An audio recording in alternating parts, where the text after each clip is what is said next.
guys, welcome back to the channel. So excited to have you here today. So we are doing something a little bit different than the normal, and we are doing a book review. The way that I decided to do this was I looked at my bookshelf and picked out the books that stuck out to me from what I read last year. Either they stuck out because I liked them or because I hated them, is what I realized. And we're going to talk about it, and I'm going to take you in chronological order throughout the year. But before we dive in, this is your reminder to subscribe to this channel and give this video a thumbs up. As some of you guys are aware, we are trying out a couple different things on this channel right now, mostly because I woke up one day and decided I wanted to diversify my content portfolio. I wanted to make other types of content because I enjoy doing this, and I wanted to see what else I'm capable of doing, basically. So support me is what I'm saying, is what I'm getting at. Support me. Let's get into it.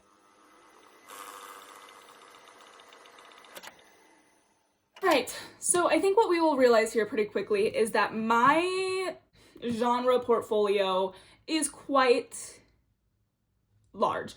I read all kinds of different things, and I like to think that I'm not a very picky reader either. I, like most things, I would say the only book that I've read in the last couple years that I've absolutely hated was It Ends With Us. And I'm sorry for the Colleen Hoover stans out there. It was garbage. So I guess that kind of sets the bar. But anyway, the first thing that I read last year was the prequel trilogy. I got this because I had heard that Revenge of the Sith was incredible. And it was. It goes in greater depth of what it was like for Anakin to turn into Darth Vader, which is so interesting because the movie feels like it happened so fast, especially when you read this. Like, when you read this, it's like, wow, this was a very, very slow, horrible transformation for this guy. And if you are a Star Wars nerd, I highly, highly, highly recommend reading this because, one, it's you get a more in-depth scope and feel for what is going on, and two, why would you not want to spend a couple of weeks completely engulfed in the Star Wars universe? I can't think of a single reason, personally. So for that reason, I think I gave this a 4 out of 5. Absolutely, at least Revenge of the Sith is 4 out of 5. This is all 3-in-1. Got it on Amazon. It was incredible. Highly recommend. My next read, and this is what I mean when I say I'm all over the map, was Anna Karenina by Leo Tolstoy. And I think this was my favorite book that I read all year. I'm not gonna lie, it took me a month. I read a couple other books while I was reading this one. I put it down and I'd come back to it because it is quite dense. It is just short of 1,000 pages, but it's incredible. So I don't know how to explain this book because it truly is, honestly, a lot of books from this era are just tales of a person's life. Like, you really follow that person throughout their entire life, most of their life, or at least a couple years. And I think the reason that I like these types of books so much is because that's my favorite type of movie, just like a random film about like a family. You know what I'm saying? I can't think of one off the top of my head, but if you know, you know. And this one is so tragic, truly.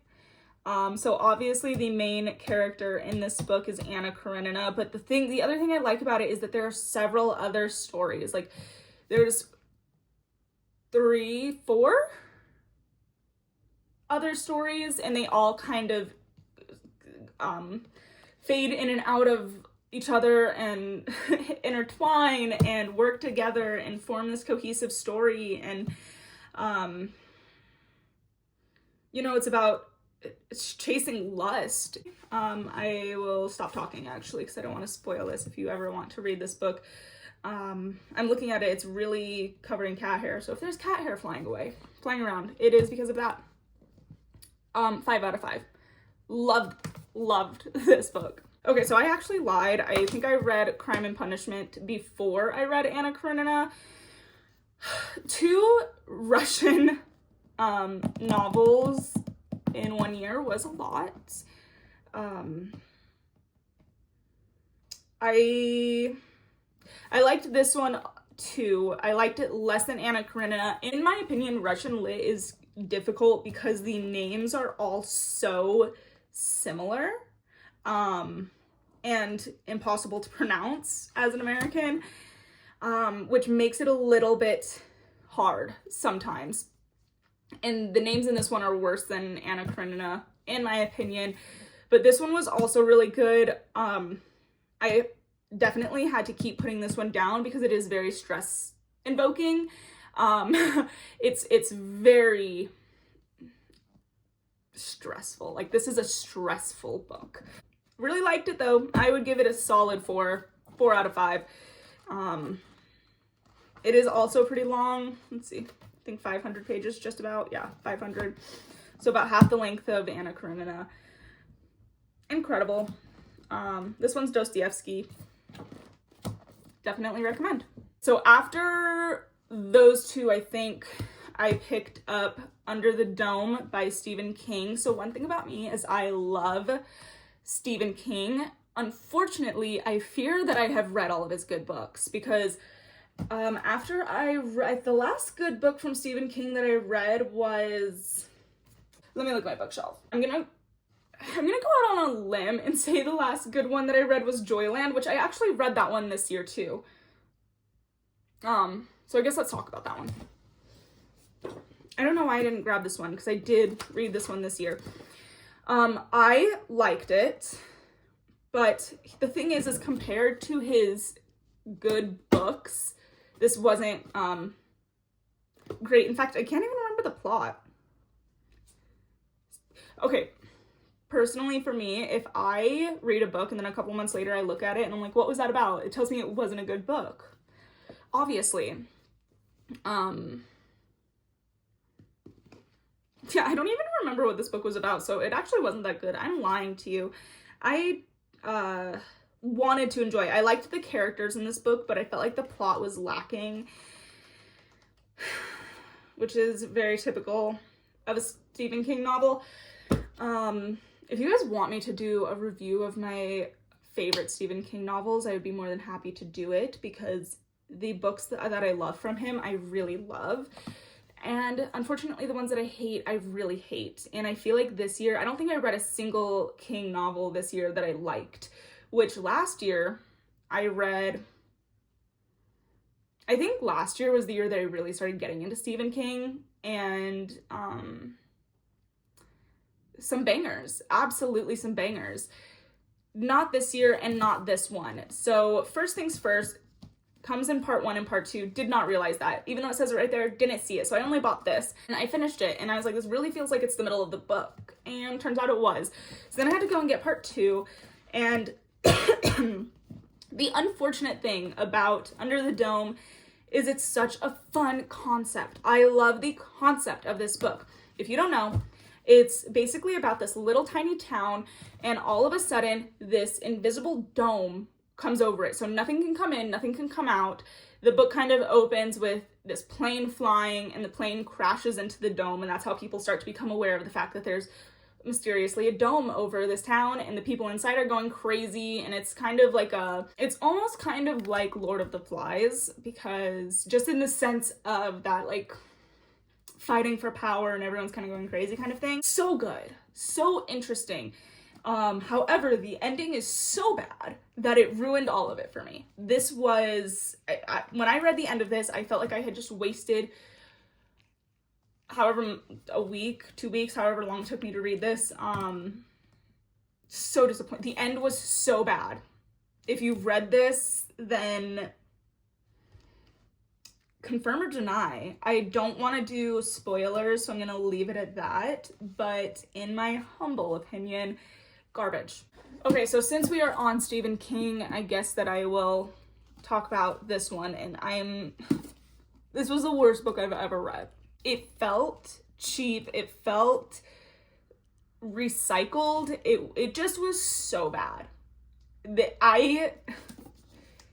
I think I ended up listening to this one. Oh, look. Okay, I made it that far, and then I ended up listening to the rest on Audible because I physically could not bring myself to pick up this book. Because I was pissed at how terrible it was. And, yeah. So, King was 0 for 0 this year. Okay, and lastly, I mentioned at the very beginning of this video that the worst book in my entire life that I've ever read was It Ends With Us by Colleen Hoover. And I got that from Book Talk because, of course, I had to give it a try. I had to see what the girly pops on TikTok were going on about. They made it seem fantastic. And it was horrible. It was absolutely horrible. And I swore to myself that I would never trust Book Talk again. But then I did. And let me just say, it was the greatest decision I've ever made because this was probably the greatest contemporary book that I've read. Maybe ever. Like, I'm gonna define contemporary for me to mean 2000 or later or earlier. 2000 to today. I feel like I'm pretty good at guessing where a book is gonna go, or the plot, or what's going to happen. If you've read Silent Patient, then you know. That you don't know. And the twist was genuinely so shocking to me. I had gone into it knowing that the twist was supposed to be shocking or whatever. And so I tried to really think outside of the box, and it still shocked. I mean, like, jaw on the floor. It was definitely like one of these moments, like, have to close it, put it away, think about what I just read, because it was crazy. I think I read this in a day. I really liked this book, and also it was very well written. I feel like contemporary writing can sometimes be very adolescent, I guess is a good word to use, and this was nice. This was, I really liked this. In fact, I liked it so much that I picked up his other book, The Maidens, and I liked that one as well. I did predict that ending. That one wasn't as shocking as this one, but it was still very good, and I know that he has another book, so I think I'll probably check that out because I do like his writing style, and he puts out bangers. So yeah, you guys, that is my book review. I hope that you enjoyed. I did. I would love to do these more often. I think that would be super fun. I'm not gonna lie to you though, I don't read as much as I should. So it might be like once every couple months, I'll just recap the things that I've read. If that is something that you're interested in, let me know. I definitely have so much fun doing these. So yeah. Other than that, make sure that you subscribe to this channel and give this video a thumbs up. I greatly appreciate all of the support. And that's all that I got for you guys. So I'll talk to you next time.